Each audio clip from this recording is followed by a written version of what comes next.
podcast. I've got a phenomenal guest today. Oh my goodness. Thank you for joining us, Lorenza Calamandrei. You are known around the world, right, as one of the most prolific disc jockeys, the first woman DJ out there. We're going to be talking about that. You're a music producer. You work in TV and film. We're going to talk about that too, some of your recent projects. You're a songwriter, an artist, and wow, just so much to talk. Thanks for joining us. Good morning, my darling, beautiful Deborah. I'm so excited to be here. Good morning, everybody. Wow. Yeah, you were just saying, and right now it's 10 a.m. in LA, right? And you've got your tea and you're like, oh my gosh, I'm not quite sure I'm a morning person, but here we are. All dressed up and ready to go to talk about all things Lorenza. And you've been really busy because you've got a film that you're working on. So gosh, Lorenza, thank you so much for taking the time. I do appreciate it. You're more than welcome. It's an honor and it's a joy to be here with you guys. So yes, let's start getting, let's get into it. We talk about your upbringing in Italy, and I know that you were from Florence, and your story just killed me when you first told me about it. Talk about your background. Where are you from? And then we'll segue into, how you even got started. Absolutely. I was born in Florence, and my family from my father's side, they're coming from a circus family. So the trapeze artists, and one of the craziest stories you could ever heard that I heard since I was little. And I remember seeing little pictures and see them on the trapeze, like at the beginning of the century, 900 something. So super fun. And then, from my mom's side, one side of it was more of a noble side and everything. So, but I would say I grew up in a very unconventional way. You know what I'm saying? Because of my parents and because of Florence, I was already an artist as a young age. I went to an incredible school, the Istituto d'Arte, which was the stables of the Medici family. So we had all these teachers from the 68 teaching us. We have some incredible artists and teacher, also very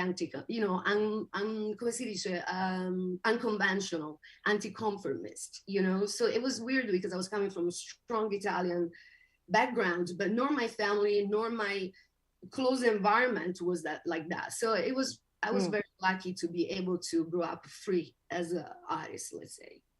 So here your family members are trapeze artists. You've got a priest in your family. You were telling me off camera. From my mother's side. Which is fabulous. You do something wrong, you're like, please help me.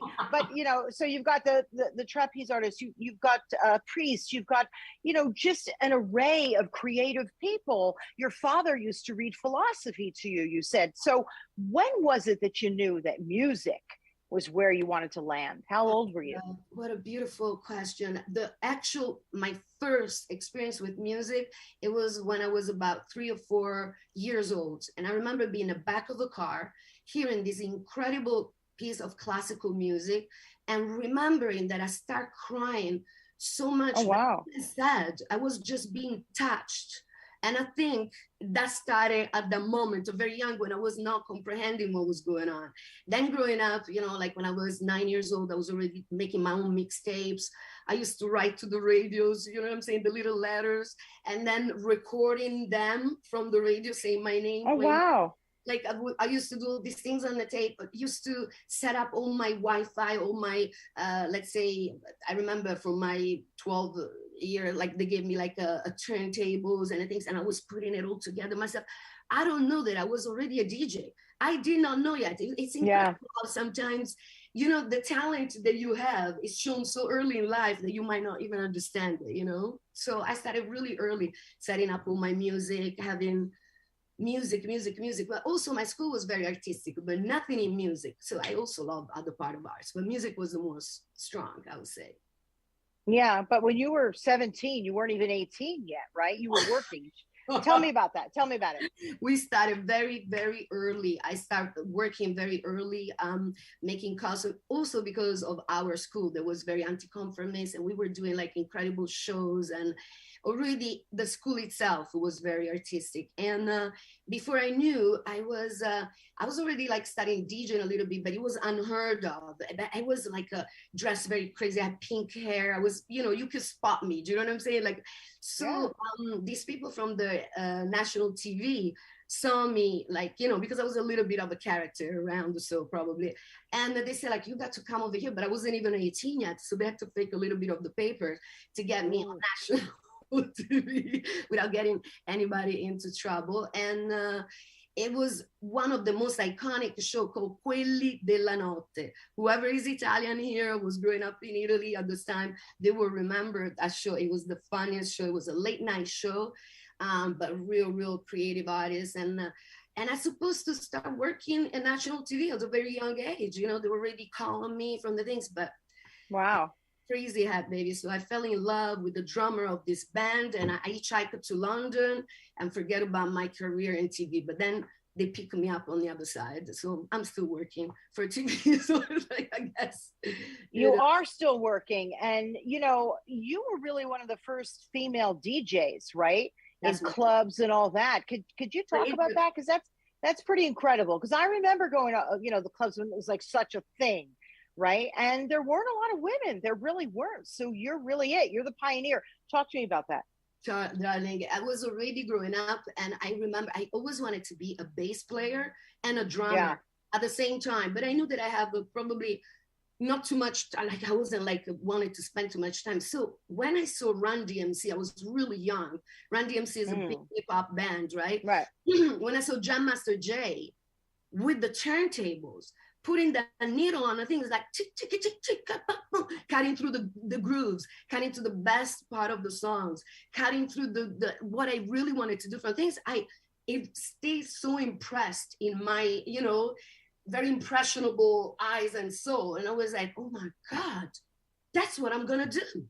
That's me. And I never for one thought, well, you're a girl, you're Italian, this is hip hop. He's like, what you do? It didn't even cross my mind. I felt like maybe I have a past life in New York. I don't know, darling, but I felt like I belonged to the scene. And before I knew, I really did belong to the scene, because all the friends that I was made on a very young age were some of the most prolific graffiti artists of the world, working with Jean-Michel Basquiat, with Ramosi, Toxic, all people, they were called the Hollywood Africans, and they were like that early hip hop foundation, that really, they obviously were older than me, but I was a kid. And the funny thing is that they were all the artists and I was the only DJ. So like I was the DJ, you know what I'm saying? Like every time I could do something, I would create something. Then I was working in radio. Babe, so much to unpack here. I don't even know, we got so much history here. But anyway, that's how I started DJ with John Master. Yeah. So I guess you were doing that in Italy, and then did you go to London? Was it London was your next stop? Because you were you were a sensation in London. Yes. Let's talk about some of the folks you met. Let's talk about that incredible club that everybody wanted to get into in London. Just talk to me about that whole scene, because for people who remember, it was like the time. It was the place to be. It was the thing to do. And you were right at the center of it, right? Yes, I really was. And I'm not like, I'm more of a type of artist. So I'm not the one that always look for the spotlight, for the red carpet. Right. It's part of my work and I had to do it, but it's not my natural things. And so finding myself in the middle of that, like on top things, it was like, I'm like, but I was used to it because since a young age, I had to do it. Like, so basically what happened, I started DJing young in Florence, and I had already my own radio show.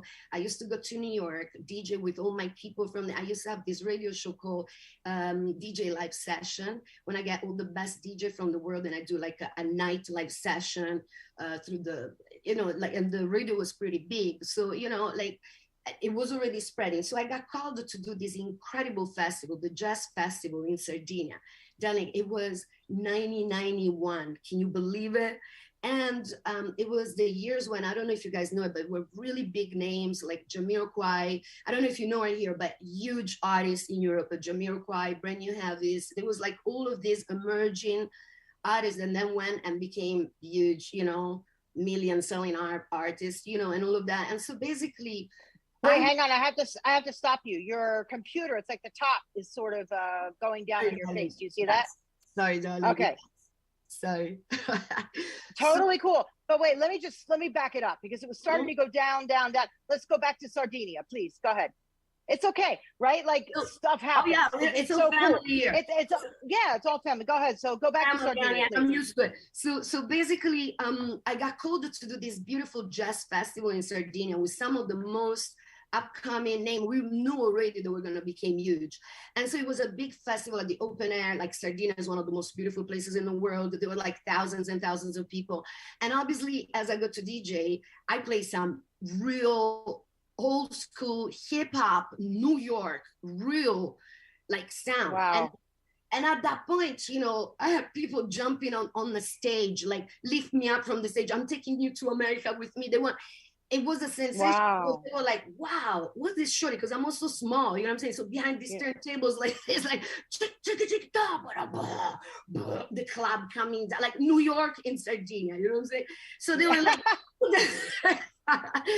like, who the hell? So these three beautiful women that then end up being some of my best friends till today were there. One was DC Lee, the amazing DC Lee from Wham, from Style Council. Yeah. The other one was Lisa Janssen, a top DJ. I'm talking about BBC, Top of the Pop, everything you can think of, MTV Rap, MTV. We did everything you can imagine on. Like, so this, I didn't recognize them back then, but as soon as I came down the stage, you know, those two girls that looked at me and it's like, you are our girl forever. You know, we hug each other and it was like a past life situation. Oh, that's so cool. We still are so friends, and I'm the godmother of the daughters of their son, and we are just still a huge family. And so they, at one point, we became really friends. So I was going back and forth, they were coming to visit me. And then at one point, Lisa sat me down and said, like, Lorenza, you're wasted talent in Italy. No disrespect to the beautiful Italy, but they're not gonna get the music that you're trying to do and who you're trying to be. Come to London. So in 94, darling, I was already in London, living in London, working in London. And some of that, like I had to do like a lot of the hard work because obviously I was, and I did not know that was a factor. So I thought that people that were a little bit funny or horrible to me, I was like, I was taking it kind of personal, although I'm sure it was personal, but I never knew that there was kind of you're a woman and this is like a boys club. I didn't even click to me till later on in my career, when a lot of other women, and look now, we got, you know, so many women doing incredible work for women, and we all much more, you know, in fact, being a composers, we like 1%, the 99% is all men. Still. Which is beautiful. Listen, I want men, women, trans, everybody, please. Everybody has the gift of music. So everybody has to express the gift of music. It's not a gender situation at all. But please, let the sisters too have a little, like, you know, say at the table, or just like not having to, that's what we're saying, you know, because this talent runs everywhere. It's genderless. Talent is genderless. That's a good one, I guess. Yeah, no, it is. And tell our audience the club that you were working at, because that was like, I don't like the word exclusive, but you know, you sort of had to be kind of handpicked to go inside, and you know, it's kind of cool. Say it again. Sorry, yeah, it was beyond exclusive, I would say. You couldn't get in. I mean, if you weren't somebody, you couldn't get in. So yes, that was one of the many clubs that I did in London. From everything you can think, from Minister of Sound to the Jazz Cafe, to Home, to Paradise, like so many. But one of the most, those were more big clubs and it was amazing to do it, but the most exclusive one that we were doing, it was the Met Bar and Browns, that they were the top spot. And like, you know, I remember the Met Bar being a small place. Somebody thought it would be huge, but it was actually a small, longer things. And because they had like a kind of a transparent door in the back, you know, we used to see like the flashes of the camera every 2 minutes, paparazzi. So we knew it was all night like this. We was, oh, somebody's coming in. So it was very exclusive. And I DJ there for everybody, darling, from Kate Moss to Bono to Janet Jackson to I can't even remember, like a lot of things, a lot of people, Wu-Tang Clan, that they came and put me on their album because I was DJing. They waited for me. So Wu-Tang Clan was a huge hip hop band. I can't even tell you about it, but like I worked there for years. So we did some incredible work. Yeah. Let me ask you, what was that like as you're sitting there DJing? You know that some, important people in the music industry and beyond are coming through the door, along with other people that were in there. But it was so exclusive. It was sort of a who's who that was in that place. What was that like? And did they ever come back and DJ with you and guest DJ? Like, tell me some experiences, because you have so many. It's almost like it's impossible to remember them all. I know, it's impossible. Right? I have Boy George coming, please teach me to DJ. And then he became a DJ. And then he became a good DJ too. And I remember I'm like, yo, girl, gotta teach me. We were used to have all these people, but not because we were used like that. It was so packed, my love. And we were doing such a incredible night that I didn't even have the time to see who was coming. Or was that just people that would grab me for a picture of me while I'm doing the set, like I'd be like, hey, like this, and you were so absorbed by the music and by making it the night. Then like it was so packed. I remember you couldn't even get through the people, do you know what I'm saying, to get close to me.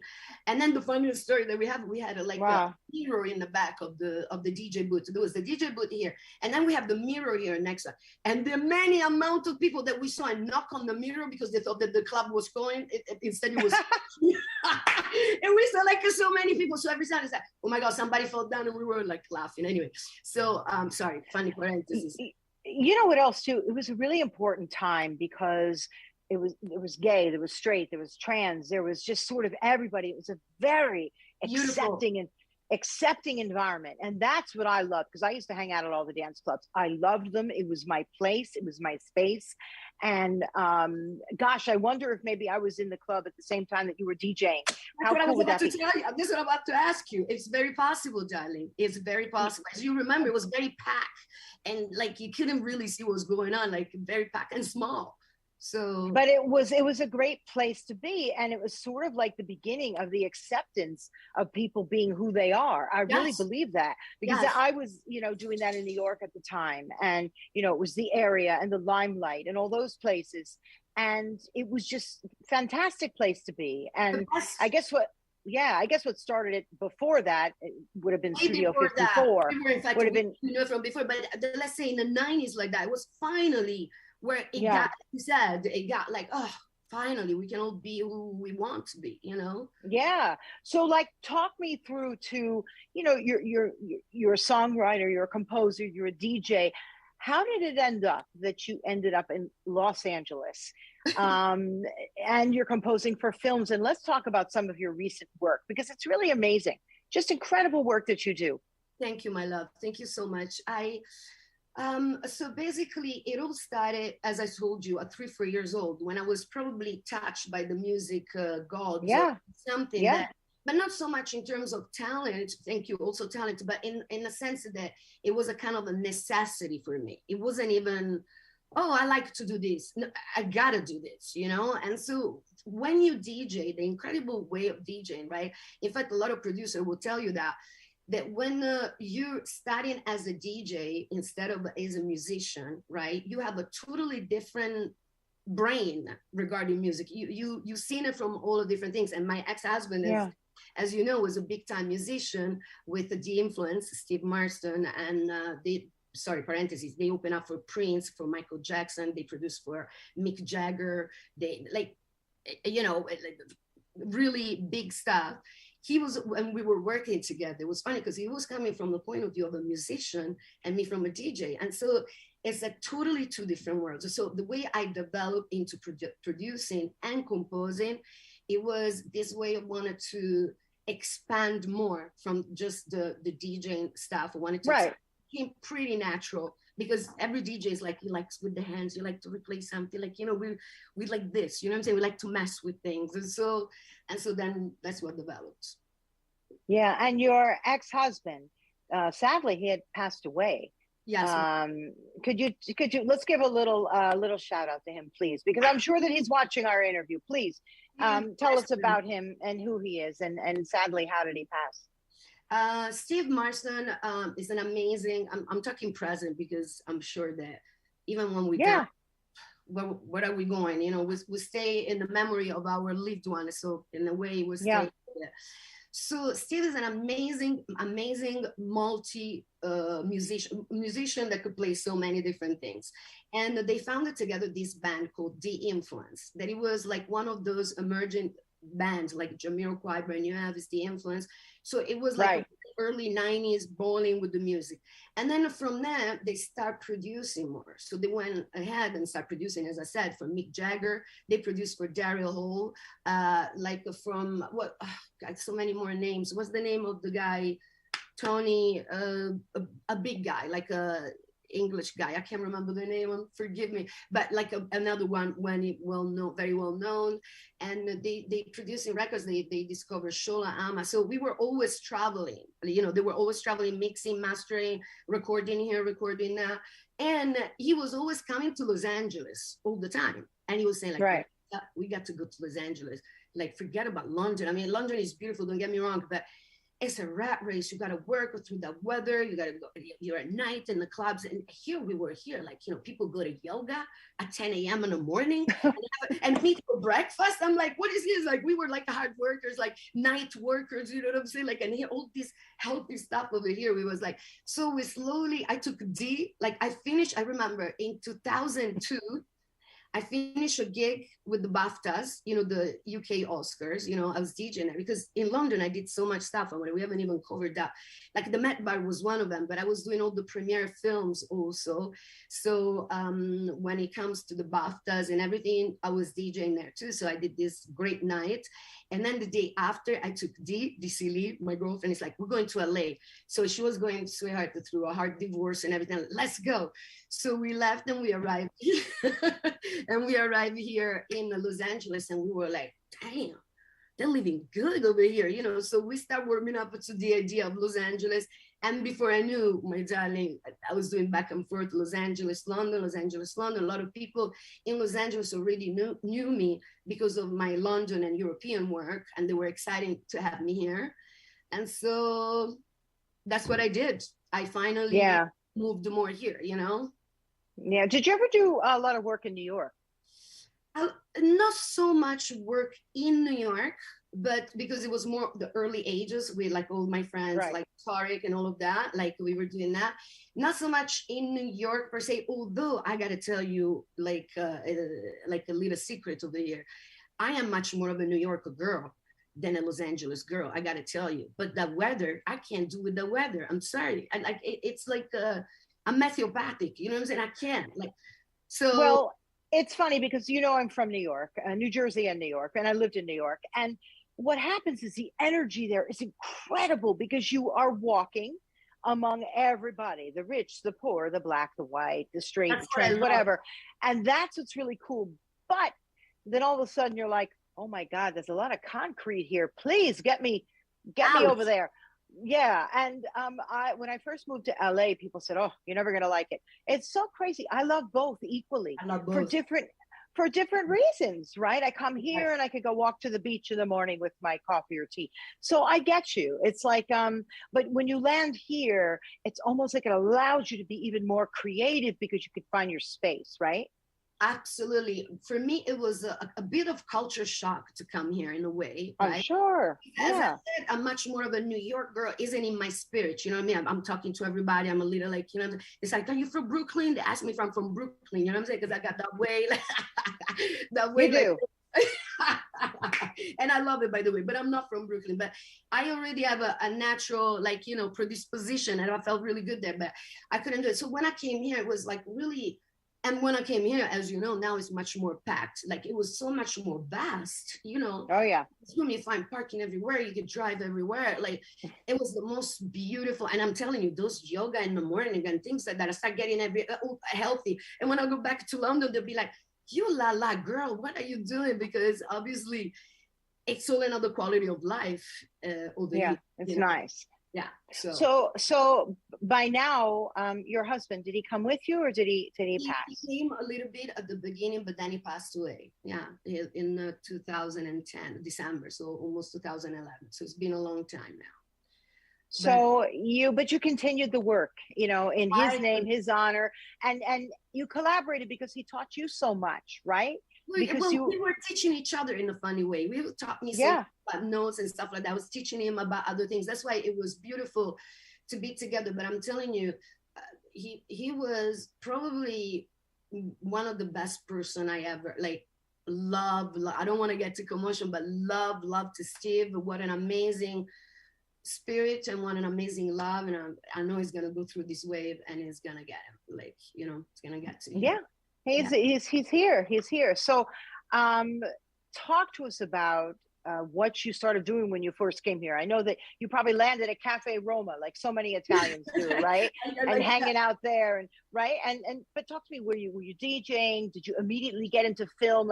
Because your work is, please look her work up, everybody, okay? Because your work does have a true unique quality. I can't put my finger on it. I am not a musician, but even the way that you described DJing, when you said earlier in the interview how they would get the needle and just at the right moment, and gosh, I never even realized that there's a real method, there's a real artistry to doing that. There's everything you do, there's a sound that's just a little bit more unique than anyone else's when I listen to your work. How did you develop this? What do you do? How do you do this? How about that? Because when you're not a music person, you're like, how'd she do that? Right? We don't get it. I sometimes ask the same things to myself because I'm not I don't know, I'm not a multi playing all the instruments like my husband was, you know what I'm saying? I'm not I play, but a little bit more like that. So because I'm a DJ, I learned through the DJ a lot of these programs and a lot of the things. So I was pretty much good with technology since a young age, technology, music, quantum physics, it's everything crazy. So basically, it was a natural thing to get into the computer, playing some little things here on my keyboard. From my keyboard, I can play all the instruments. And then I can play sounds. If I need an orchestra things, I can get a bank of a sound to get beautiful sounds and replay them. So I got creative with what it was, my knowledge and what it was. But what I most, my darling, connect with when I do music is my heart, is the emotion. What do we want to hear? And what do we want to feel in this movie? Because as we're going to talk about Maia and all of that, right? Which is the last movie that I'm working, actually still working because we thought we finished, but they needed another 2 cues. So after this interview, I'm just going to have to work a little bit more and go to the studio. So basically this is an incredible movie where my heart is a lot because it talks a lot about, it's a human trafficking story. And it's incredible because it talks about domestic violence, alcoholism, and all of those connection, kind of stuff. The movie is from Julia Verdin and from Artists for Change, an incredible director. And so those scenes were pretty strong. I can't wait for you to show you the movie. It will come up a midsummer or something. Oh, I can't wait. When you go ahead, babe. No, who's in the film? Okay, in the film, Maia. We had a great, I can't remember all the name, but one of the most notably names probably is the Rumer Willis that has got a big part in this, being a trafficked girl herself. So she's playing this part beautifully and amazingly. And then I don't remember the name of the other actors, forgive me, but the incredible cast. And Julia Verdin has done because it's not easy, especially when you're doing music and you have to receive that scene over again of this guy trying to so I stop and I say, what do I want to communicate in this moment? Because it's right that we talk about these issues. I wanted to put my art at the service of social impacts, movies or arts or anything, environmental impact, anything. It's important, I feel, in this moment in life that for artists that feel the call like me to do more work towards these issues, it's very important. And so I want them to feel Like, I didn't want them to just put the music that is right for the scene and that's it. I want you, even if it's a little off, that you feel, and you will feel more that way. Do you know what I'm saying? Because the more we feel, the more impact in our lives, the more we'll be careful. And next time we see a girl on her own or things like that, we'll be careful and more sensitized, because we're very desensitized as a society. You know, so, but that's another story, darling. Let me get who's the producer behind the film? We have producer. We have Tara Smith. We have Julian Lennon, John Lennon's son. So, and we have another bunch, Julia Verdin. It's another one of the executive producers.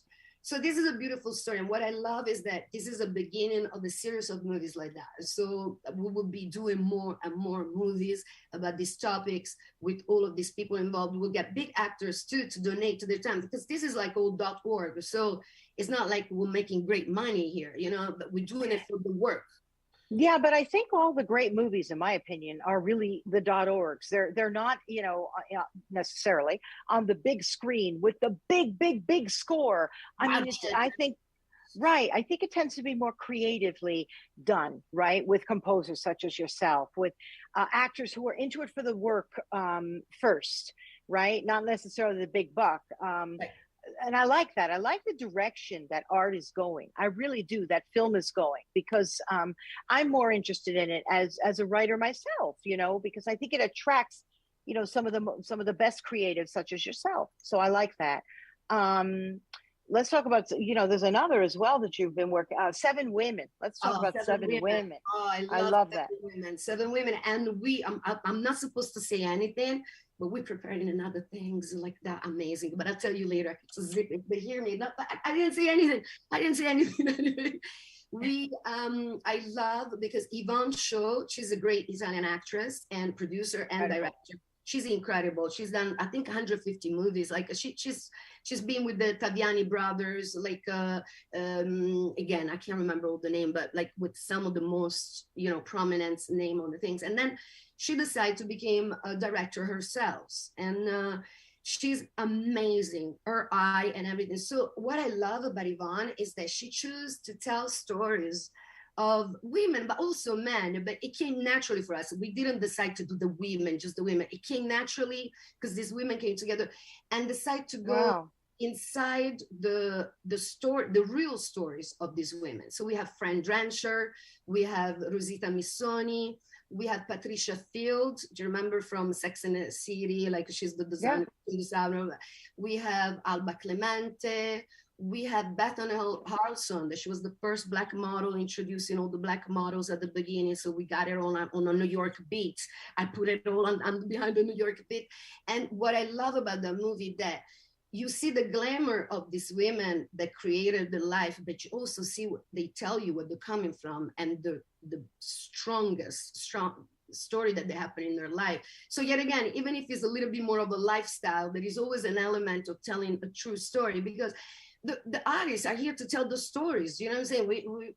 We're here to communicate that. So it was beautiful. So Fran Drescher, I don't want to get too much into it. You have to watch the movie, but she tells one of the most intimate stuff that ever happened in her life that changed her life forever. And then got her to become a voice, not only for cancer, like she did with the Schmanker cancer. Do you remember? Cancer Schmancer. Brava, Cancer Schmancer. I love her, by the way. I love Fran. And but also these other type of work for other women and helping other women. And I think that if we can heal ourselves through our work and through our arts, then we can heal the rest of other people. And, you know, it starts with the women, because with the communication one, men communicate a little bit less, but men are part of us. So we want everybody in. Everybody puts the best forward, step forward, you know, as they say. Yeah, just incredible. That's beautiful.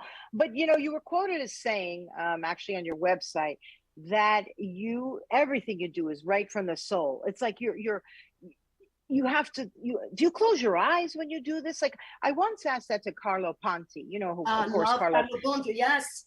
I interviewed him and I said, how do you do it? Like, do you watch the film first and you compose, or do you compose and put it with the film? Like, again, that's something that I think most people don't understand. It's a gift what you do. So how do you do it? Is that What's your method?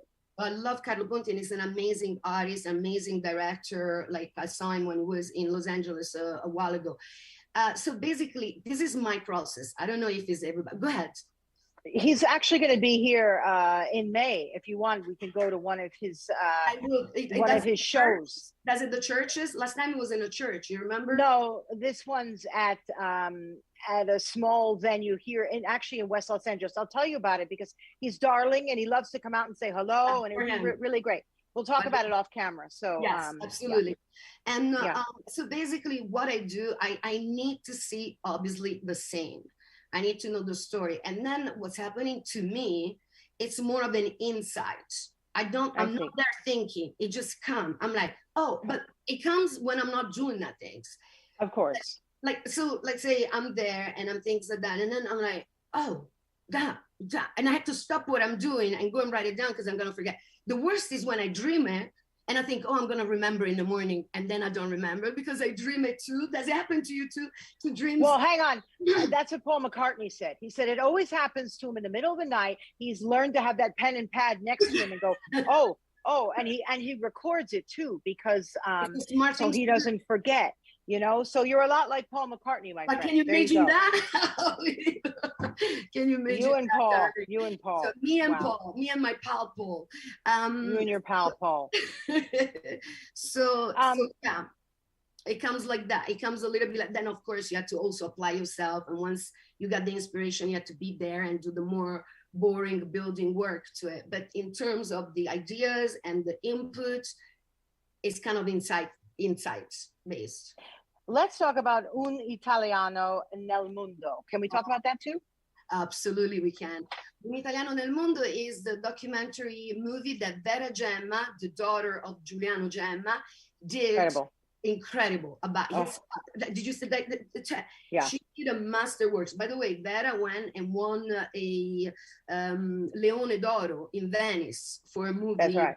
By the way, so parentheses, we love Vera. She's one of my girls. And so basically that was really the luck of the gods, because she basically did this documentary for all personal footage that they have down in the cantina, that they have down in the house. So they had all the commercial of the Vespa from Japan. Yeah. 70s. They have, so she was managing to put all of this incredible material of this iconic figure of a spaghetti Western, Giuliano Gemma. And so she got everybody to give her music for Ennio Morricone was still alive. Ennio Morricone gave her music. Ritz Ortolani. What's the other name?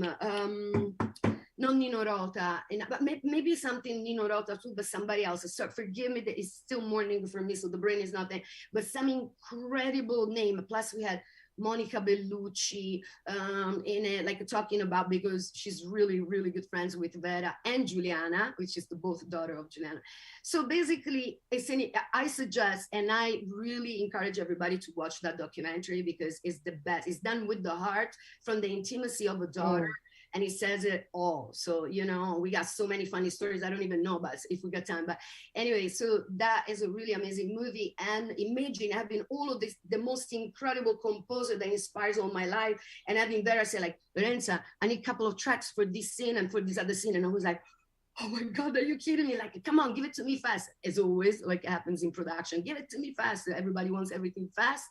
And so you know how it goes, darling, right? So together a couple of ideas. It was for one for a club scene, another one for something else, and so I ended up being part of that movie too, and having the title track, my name behind all of these names, you know, Lorenza Calamandrei, and I was like, oh my God, I mean, my contribution was very small, but I was very good friends with Giuliano and the whole family, because Giuliano also is a top circus guy. He loves circus more than anything. So when he knew that, as a friend of Vera, I was also coming from a family of circus, like a family immediately. So we got so many funny stories to tell you. But yes, and I record the Quentin Tarantino at the festival when he admitted that Django Unchained was a love letter to Sergio Leone.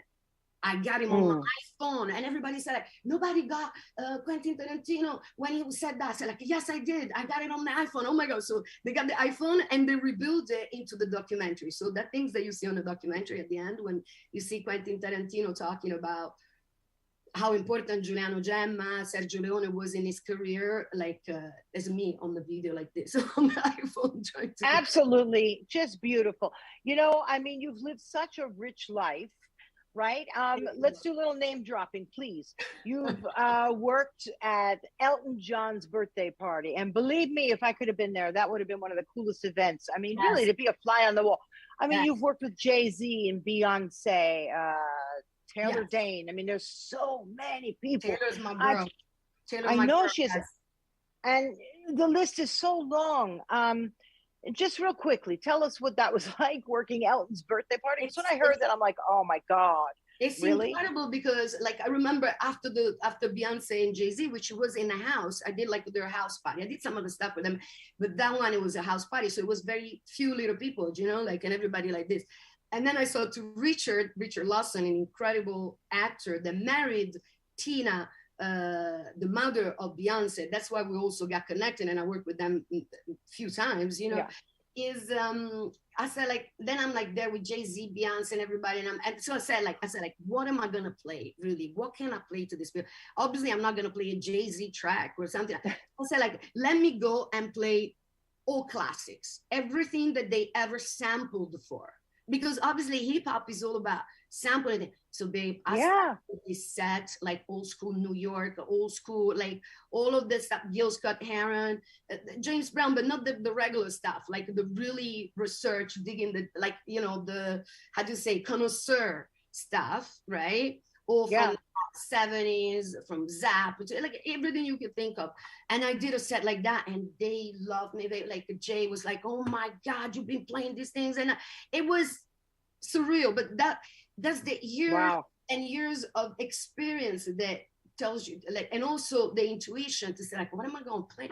I can't play their songs. Do you know what I'm saying? Like I would do in a regular event, you know what I'm saying? You want to hear something different, right? And so I went to New York, and they loved me, baby. Because I'm telling you, I got a past life in New York for sure. So that's like Elton John instead. He just wanted it disco. He just wanted the 70s. Like, I don't want to hear one song. He just gave me direction. So I got crazy, and we had RuPaul. It wasn't in drag, but we had RuPaul. I love it. Sharon Osbourne. I did a Sharon. Do you remember when Sharon Osbourne was doing her show? I was I was a DJ in one on the show, and then they stopped the show. But I was a DJ on the show, you know, and so when we did you also work on Jimmy Kimmel as well? Yes, we did Jimmy Kimmel on the stage though, not in the stage, not in the studio, on the stage during the things. So I was DJing there again. I was doing but this is back in the day too. It's so packed. I can't remember everything. I swear to you. Well, you know what it is, like you give people just a sample, right? A little sample. People who know you, right? And in fact, I met you through our friend Valentina Castellani. Thank you, Valentina. Thank you, Valentina, the great Valentina. She's a beautiful soul. I love her. And she always surrounds herself with people that I completely connect with, which I love about her, right? And as soon as I met you, you were sort of quiet at the film festival. And I'm like, there's a lot to this girl. And then I learned, it's like, oh my God, her? I know who she is, right? One of those I know who she is moments, because you're right. You said earlier in the interview, you don't like a lot of attention. You show up and you're very quiet. You know, you're observing what so much. Imagine even my career, if I could take a picture with all of them. I hate with all the celebrities that have been here. I know that if you get the pictures, you get the things, but I do still have some, because obviously I got you know, and everything. But I was not, I don't know, babe, and it's not right or wrong. I will certainly be more known. Even people that knows me and my career, they don't know the extent of the stuff that I've done. I think this interview is gonna at least make understand more, because it's so much that I've done, but I don't like to talk about it. I don't like, I mean, I love to talk with you because this is beautiful. It's about, But as a nature, my nature is more of an artist. Just put me in the studio. I'll talk to you with the music. You know, you tell me, and you know, so that's more of my nature. Yes. Thank you for I love that. Put me in the studio and I'll talk to you with my music. That is actually beautiful. And same if you're a writer or whatever, it's like, you know what I mean? Give me a pen. I'll talk to you through my writing. It's the same thing. And creative people are just like that. You know, it's sometimes kind of hard for other people to understand creatives, right? Because creatives can be all over the place, right? They wake up in the middle, they wake up in the middle of the night with a thought. And I write, and I write quite a bit. My husband's like, why aren't you sleeping? And I'm like, well, I had a thought about something and I had to put it down. So like we kind of understand each other, but sometimes it's hard for other people to understand, well, what's she doing? You know what I mean? Like, you know, how you said you're all over, but then it comes out in your work. It comes out in your music. And that's the thing about creatives. You know, if you like the work, that's what goes with it. That's the mind that goes behind it. It really does. So, yeah. And it's like also a process, I feel, of letting go of control. Because we're trying to control things, you know what I'm saying? Like, oh, if I do this, if I do that. But I feel that if you really want to be in tune and let your soul speak, like the best things to do is to relinquish and release control. It's coming to you from a higher place, you know, than your smaller mind. So if the more open we are, I think the more we'll receive, because all we are is antennas. It's not that we are anything. We channel the music. We channel the message. You channel the writing. You channel, like, you know what I'm saying? We probably from a higher source, you know, but don't let me get into that because, you know, I'm all about that too. You know, we only have a couple more minutes, but I wanted, first of all, at the end, I want you to really reach out to anyone, you know, anything you want to say to our audience, how they can find you, reach you, all that. But before that, you know, I'd like to say, what do you do on your off time? But I don't think your work is your work. Your work is who you are, right? You know, but when you're not working, what is it you like to do? Is it hiking? You know, tell us, you know. Well, I'm always working. So yeah. Because even if I'm not working on something, there's always something that I had to do or something that I had to put down. Right. But I'm very much into quantum physics. I'm very much into study. I love geopolitics, quantum physics, everything technical, science, spirituality, everything that. So I go much and study of that a lot. That's my. It's beautiful. And I also did a little, but this is too long. But anyway, I did an installation that is beautiful on quantum physics with cymatic things. We'll talk about it another time because that's so beautiful. That's like mind blowing. And it's got music in it, but in terms of frequency, because music is a frequency, thoughts are frequency. Everything. It's energy. It's energy. Exactly, my love. So these things that I develop is more into the quantum frequency energy work. Still with the music though, like through, because music is everything, is it the vibration of the world, you know? So yeah, so that's it. Yeah. And so that's what I like to do. I like to do this stuff. Yeah.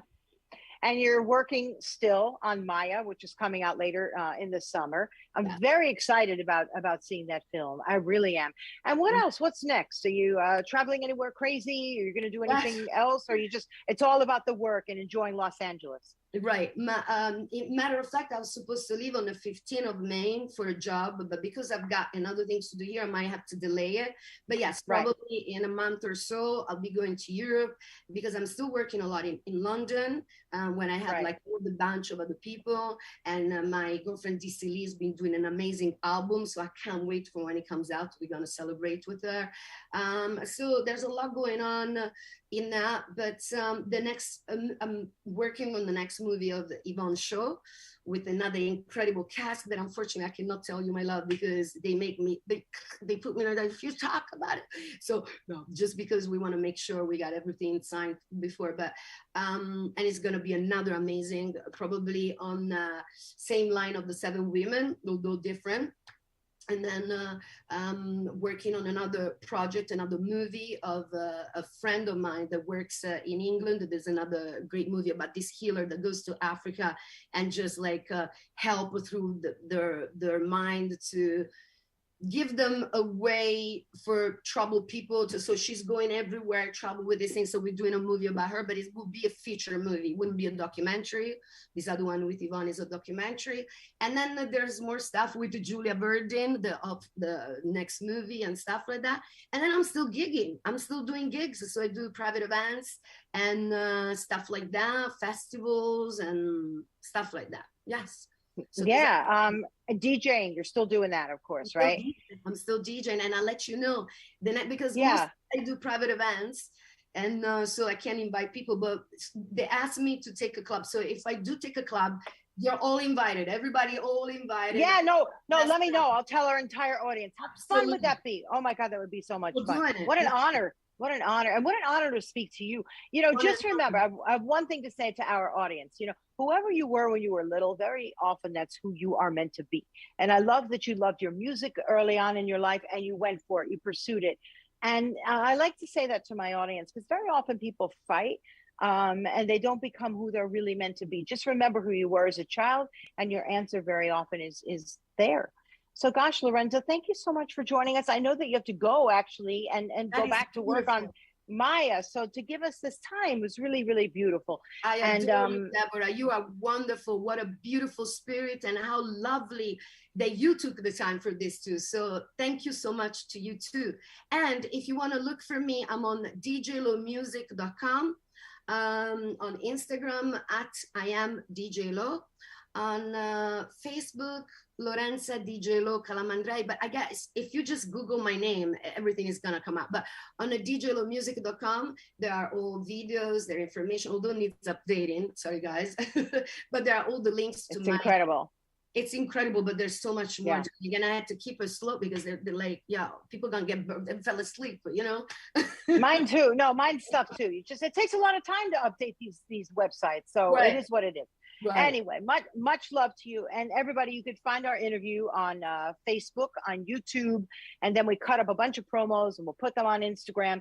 And then it's also an audio podcast. You can find us on iHeartRadio, on Amazon, on Apple, and anywhere you get your audio podcast, you'll find us. Just type in there Lorenza's name, my name, and we really appreciate if you share it with your friends too. So my name is Deborah Zara Cobelt, and our shows are Deborah Cobelt Live and Little Italy Podcast. So thanks everybody for joining us and helping us grow. And much love to you, Lorenza. And we'll see you next time. Beautiful Deborah. Mwah. A kiss to everybody. Ciao. See you guys soon. Ciao, Bella. Ciao.